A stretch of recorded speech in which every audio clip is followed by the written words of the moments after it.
Hello and welcome to The Promised Land, a show about Manchester United and part of the 90 Min podcast network. I'm Scott Saunders, joined by Rob Blanchette. As ever, we are looking forward now because the season has finished.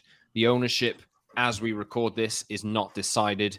Man United are essentially in limbo. We have wait to see what their retained list looks like. At the moment, we have not had that confirmed, but we're going to look ahead and we're going to spend today's show a little bit of a shorter edition for you, but we're going to hone in on the one point of conversation that Rob and I have been talking around for 6 months, and that's Harry Kane, because the game might have changed. Rob, how's it going? Not bad. It is funny this time of year, isn't it? As you said, it is a little bit of limbo because we're all kind of digging for information. We're trying to find stuff out. But you're kind of at the start of the transfer window, at the end of the season, but not close enough to pre-season. So we'll do our best today to talk about the topics. But yes, there is one, I think, hot topic that needs to be discussed today.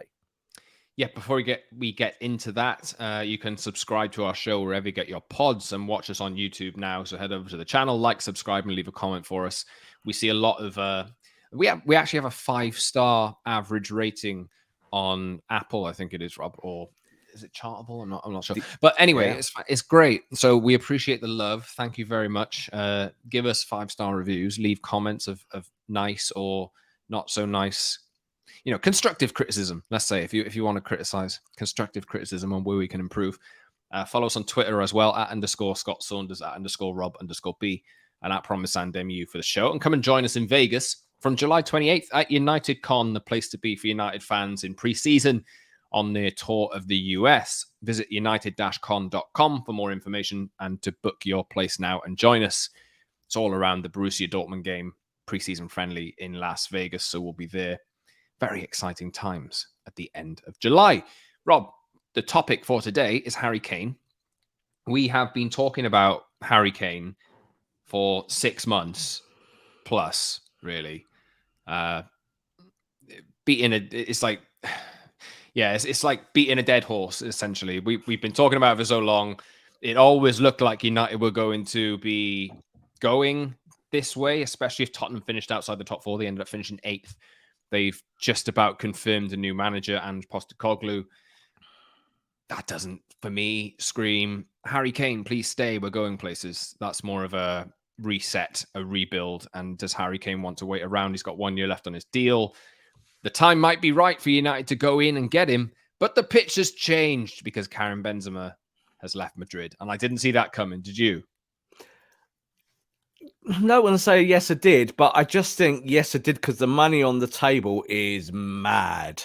So, I think the thing is with Benzema leaving Real Madrid, he's won everything, he's done everything, isn't he? He's really kind of his own reputation at Real Madrid kind of hovered for many, many years and then kind of went into the stratosphere. But I just think that someone like Benzema towards the end of his career now, they can't really say no to this kind of money. Like, it is absolutely crazy. It's their one last payday. So I kind of saw it coming. Again, the way it was stage managed, though, was, I think, the bit that confused everyone because he kind of said he might stay and then he wasn't. But the fact that he is leaving now means that Real Madrid are going to be looking for a primary number 9 and they're going to be looking immediately. It has completely changed the game. So, flat out question, are Real Madrid a more appealing prospect than Man United at this moment in time? Yes, of course they are. And I think the thing is that in terms of history, there's not a lot of difference between our club and their club. Like, there isn't. Like, come on, like in terms of European standings, world standings, United, Liverpool, Barcelona, Real Madrid, they all kind of have that allure. All biggest club in the world, trademark, etc., etc. But it's always about where the project is in that moment, isn't it? So Real Madrid have rebuilt themselves over time while still winning trophies somehow, still winning Champions Leagues, even when they've not been at their greatest, because they know what they're doing in that aspect. United, of course, have been under the Glazer regime. Now, we've talked very, candidly about Kane, haven't we, in Manchester United? And there's no doubt that that project is kind of in a better place. But when you get the chance to replace someone like Benzema, at a club like Real Madrid, and Real Madrid are going to compete for everything next year, like they just are. Their project is prime. They've got good young players, brilliant veterans, a great manager. You saw Ancelotti the other day when someone mentioned Harry Kane. His eyes absolutely lit up in his press conference.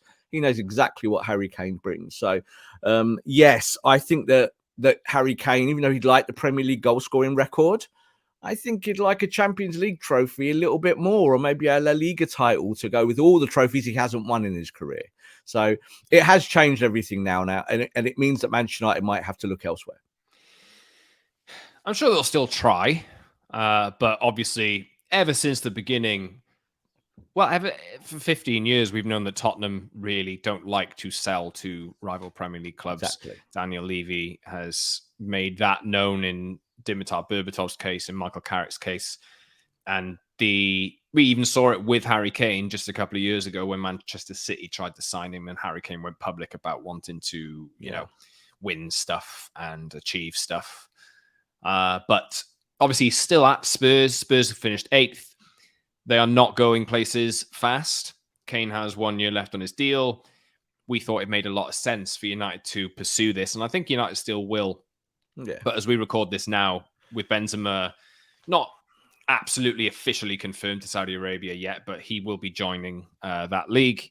It is confirmed that he will leave. He has left Real Madrid. He said goodbye at the weekend. He will say goodbye to the stadium, I think, today or tomorrow as we record this. And that means Real Madrid don't have many attackers. They've got Vinicius Jr., Rodrigo, and I think Brahim Diaz is coming back from Milan. But that ain't much depth. So Real Madrid are targeting Kai Havertz from Chelsea, which is an interesting one. But I think they've made no secret that they would like to sign Harry Kane.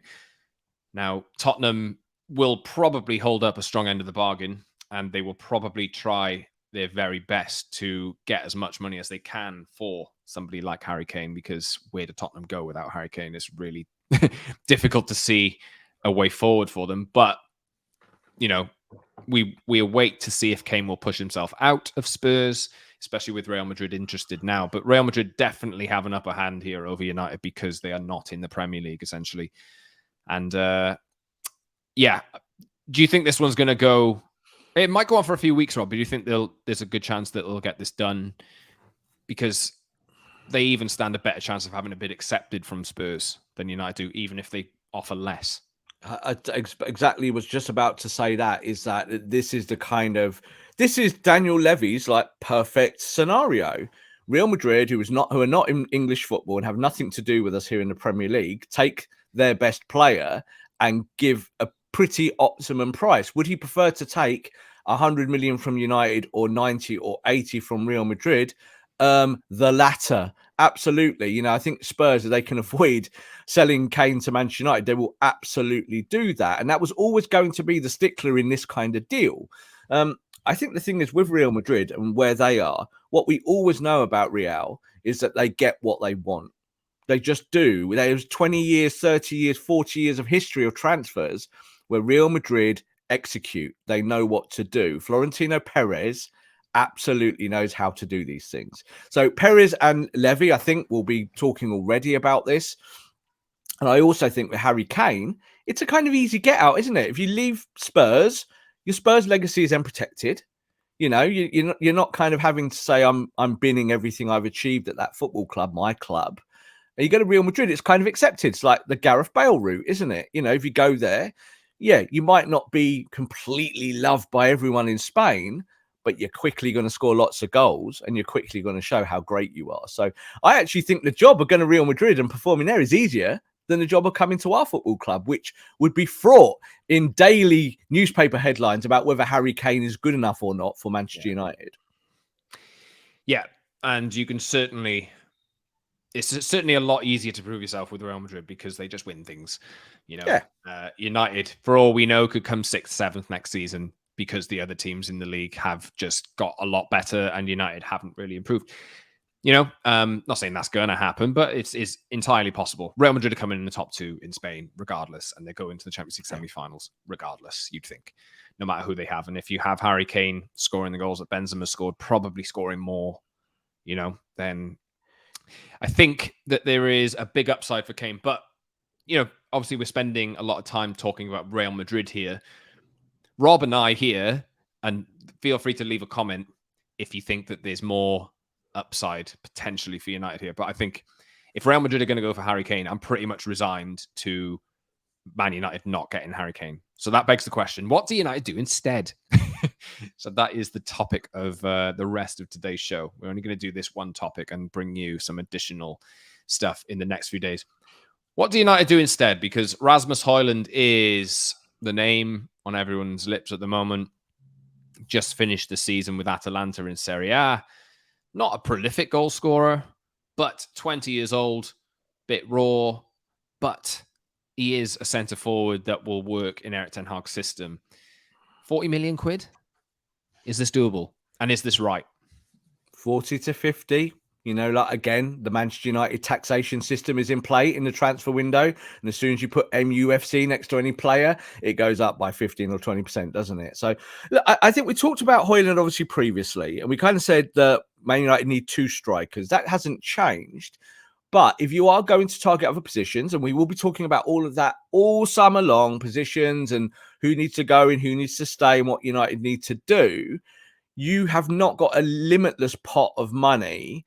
And fans want different positions all the time, Scott, don't they? But everyone knows United need the striker. We know this. So do you go with, in inverted commas again, the development project?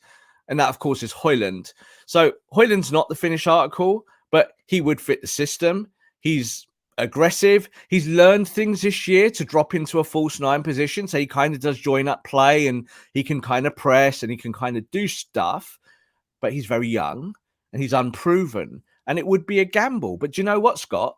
If you go with Højlund because you can't get a Kane and you can't get an Osimhen, and he pops and he does really well, you've suddenly won the striker stakes, haven't you? You've got a young striker for many years to come that you got for an affordable price, and he fits your system and he makes other players better. And I think this is what's key now for United, is that whoever the number 9 is next year has to make others better. He cannot be injured every 2 weeks like Martial, and he cannot be an auxiliary striker like Rashford, who's not as good through the 9 as he is wide, and he cannot be kind of like a false narrative around the striker. He has to be a proper striker who does those things.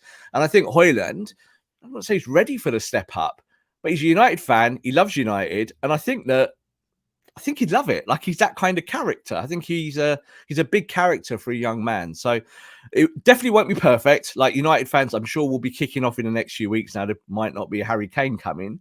And I don't see United deviating away to look at maybe more expensive strikers, because they've got to spend money in other positions. That is just a given. Might be like, obviously, I think Harry Kane is obviously the best option that United should have. But in reality, it was a difficult deal to do anyway, and Real Madrid enter in this race unless they drop out of it. You know, it's only going one way, really. Obviously, United do need the challenge. Always was, if you spent all that money on Harry Kane, how much money do you have left? And we will we'll do an additional show for you on how much United can potentially raise in player sales, because I think that's a timeless topic. And I have a list of literally about 15 players that they're not going to sell them all, but they could sell that should have some interest in them over the summer to raise some funds. But Højlund for 40 mil, I want 2 strikers. They do in an ideal world. That would leave you a little bit more wiggle room to get an alternative if you want, or to strengthen in other positions as well, a little bit more than you were previously planning. Obviously, you do then lose, though, that guarantee of 25 goals a season in the Premier League, because Harry Kane's done that times, a number of times. So is this is going to sound awful, like in the sense of like, wow, you're a hypocrite. Is this a better option? Is this a better all-round plan for United, and rather than going for somebody like Kane and spending a massive chunk of your budget? I think the plan to spend across positions is the only plan. Like, I don't think, like, if I'm running Manchester United Football Club and I'm the director of football, I'm not just buying a big striker and nothing else, because you still lose. Like, that player might score you 30 goals a season, but you're still weak in other parts of the park. And we see that with Manchester United continually. Like, Scott, you just said it there. Man United got top 4 this year. They came 3rd, and we're still talking about selling half the squad because they're not good enough. So it's kind of like you're in between a rock and a hard place, aren't you? So I, of course, like you, advocate Kane massively. Harry Kane is exactly what you kind of need up top. But these strikers are few and far between. And I think there's even questions for a player like Osimhen. Like, you could spend 150 on Osimhen, but then what are you spending everywhere else? You're not spending anywhere. You're really digging deep into the kind of bargain basement to help your squad. And you can't do that. You're not going to get a Christian Eriksen on a free every position you're looking for. You could go get Tielemans in midfield, but you probably want a better midfielder than Tielemans, don't you? So all these things cost money. So I think you're kind of right there. What you're asserting is that Man United do need to spread the funds and they need to do it wisely. And I think that's the only plan you have. So the fact that Harry Kane might be off the table very soon kind of might just help the narrative a little bit. It's like, if Harry Kane's not available and Harry Kane desperately wants to go to Madrid, there's no point kind of being upset about that, is there? Man United will still offer Harry Kane more money than Real Madrid. Absolutely. They'll put a wage deal together that will make people's eyes water. But Real Madrid can offer that stardust. They're the only club in the world probably that can do that. Even Barcelona can't really do that. They are the Galacticos. They rebuild all the time. And veterans love their football club. They see it and they go, this is my opportunity. You've only got to ask David Beckham, who loved Man United. And when Real Madrid came knocking, there was only one place he was going. So this is the truth. So I think with Harry Kane, that's where it is. Someone said as well to me, oh, but he'll look at his best mate, Gareth Bale, and like he was treated awfully out there. How many trophies has Gareth Bale got now? Yeah, Gareth Bale is retired quite happily to the golf course with a ton of silverware in his house. So I think Harry Kane would look at that and go, yeah, that's great. But Man United now have an opportunity to direct their project towards more development targets and maybe shop in a place where they're more comfortable. 40 to 50 million per player is definitely more comfortable than 100 million. Where you can make a mistake like that, Scott, get £100 million player that does nothing for you. We're not saying that about Harry Kane, but you can make mistakes in that market a lot more than you can in the 40 to 50s. Victor Osimhen's name has kind of disappeared a little bit because he's way more expensive than Harry Kane. And I think as much as fans would like Victor Osimhen to join United, I just don't think that's a realistic prospect. He costs far too much. And I think there are obviously he's relatively untested. He's untested in the Premier League as well. I know he's scoring goals for Napoli and they've had a great season, but that would be a huge chunk, if not all of United's budget really that they're actually working with unless they can find a structured deal. Højlund is one of the options that they've been considering on a long list for a while of younger prospects that they can develop. There is also the option of playing, I know that you don't like this, Rob, but the option of playing Marcus Rashford through the middle. It doesn't work, but there is that option. There is the prospect of you might not even be able to sell Anthony Martial anyway. And not now he's injured. He's injured.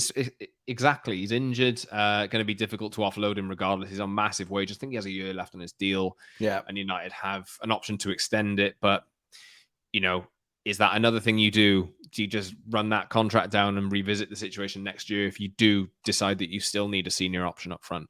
Yeah. And then there is obviously, this is a topic that's going to make United fans divided and uncomfortable. But Mason Greenwood is still contracted to Man United and they have a decision to make on him as well. Now, Rob, I don't know how you want to deal with this. We did a show on this the last week, I think it was. I personally don't want to see it happen. I know there's a lot of people out there that don't, given everything that has happened over the last year or so, year 18 months. But it's a football club, it's a business, and we certainly can't decide that. No, we can't. And look, my personal opinion on Greenwood is that he shouldn't probably play for us again. Sell him. It's easily done, isn't it? Now, he's under contract. You could sell him. You're not going to get anything like the value of what you might have once got. But this is not about my opinion or your opinion. This is about us kind of analysing what Manchester United might do and will do. You're right. They've got Mason Greenwood. If they've got Greenwood and Højlund as their striking options and you can't shift Martial, suddenly you're not thinking more expansively about the number 9. You're thinking, well, we've got 3 strikers there plus markers, so that's 4. So you could use Rashford through the middle next year. So then you're suddenly not going, well, right, well, we're going to spend 150 on an Osimhen. That's not going to happen. we know from our Napoli contacts that Napoli have got absolutely no interest in selling Osimhen, even though they are open to selling their other stars. Osimhen is one who's not going to be on that list. But that's where the conversation is going to shift until Manchester United are public about what they are going to do with Mason Greenwood. Because as it stands, he's still an employee of the football club. And they've kept their gob shut, Scott, all the way through this, which is obvious why. But it doesn't lean towards them exploring the market to sell him, because they could have done that already. They could have done that. They could have gone to clubs and said, what will you give us for this footballer? So I think that's going to be a big storyline through this summer in terms of the striker. And there's going to be a lot of Man United fans that are happy with that. No doubt about that. You see it on Twitter all the time. There's a big fan club of Mason Greenwood that don't shut their mouths and carry on screaming. And I think they might get their wish, because it is a business football at the end of the day. And these football clubs operate like that. So be interesting to see if we get new owners and what new owners want to do, because they might have slightly different opinions on these things. But it's not about you and me, Scott, is it? It's not about what you and me think. And I think sometimes people either watch the show or listen to what we say, think that that's our opinion, that we're the same as the football club, and we're not. Yeah, this is a decision that this is one of many things, massive things that will have to be decided over the course of the summer for United. You touched on it earlier, Rob. Like, you know, they've come third, and I've got a list in front of me here for another show of so many players that they could potentially sell. There's the ownership, there's the Mason Greenwood situation, there's David De Gea's contract. All of these things are massively, influential on what will happen next season and in the seasons to come. So there will be, I'm sure, official communications at some point over the next few months, weeks, maybe, about what they're doing with each of these situations. But on the whole, I mean, if United aren't going to go and sign Harry Kane, and you do end up with Erasmus Højlund for 50 million, let's say, and you manage to sell 3 or 4 players, like, there's players like Harry Maguire in there, Scott McTominay, Dean Henderson, that you could probably recoup a fair bit of money for. But like I say, we'll touch on that in another show. So if let's put it this way, Rob, final point of the show. If United do spend 40 million on Højlund, let's call it 40 million, how much extra space will United have? How many extra positions could they potentially buy? I'm putting you on the spot here. How much could they do above what they were expecting to do if they signed Harry Kane? I still think that United will spend in the equivalent ballpark of what they spent last summer.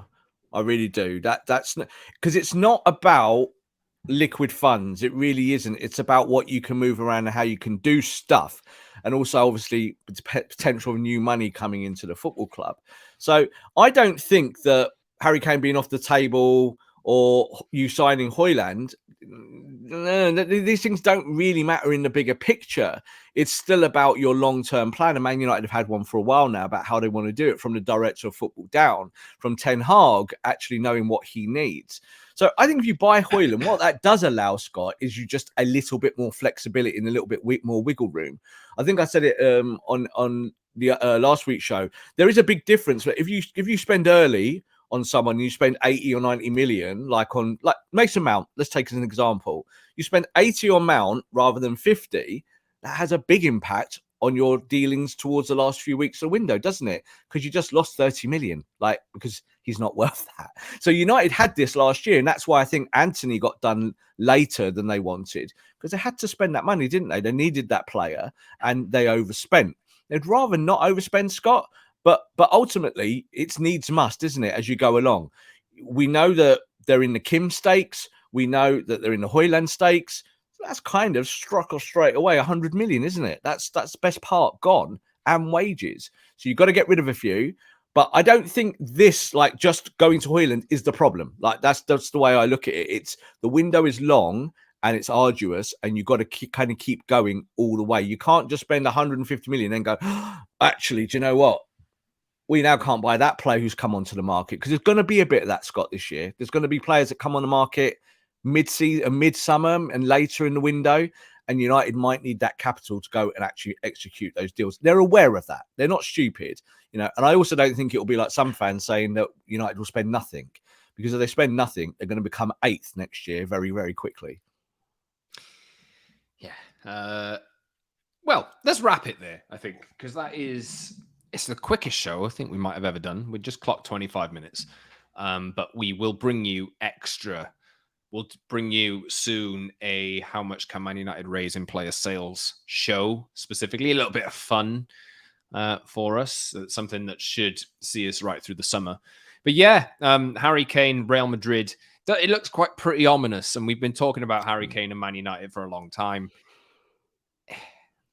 I didn't see this one coming 6 months ago. Let's just say that. I mean, Karim Benzema was contracted till 2024, and now he's decided to take up a new challenge. But yes, Rob, thanks for today's show. We'll wrap it up here. Subscribe wherever you get your pods and watch us on YouTube. Head over to the channel, like, subscribe, and leave a comment for us. Leave a 5-star review on any of the audio platforms as well. Thanks for the love. We see it and we appreciate it.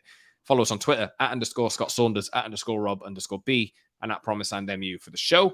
And come and join us in Vegas on July 28th at UnitedCon, the place to be for United fans in pre-season in Vegas on their pre-season tour of the US. Visit united-con.com to book your place now and to join us. Thanks, everyone. Thank you very much, Rob. And we'll see you soon, everyone, for another Promised Land podcast.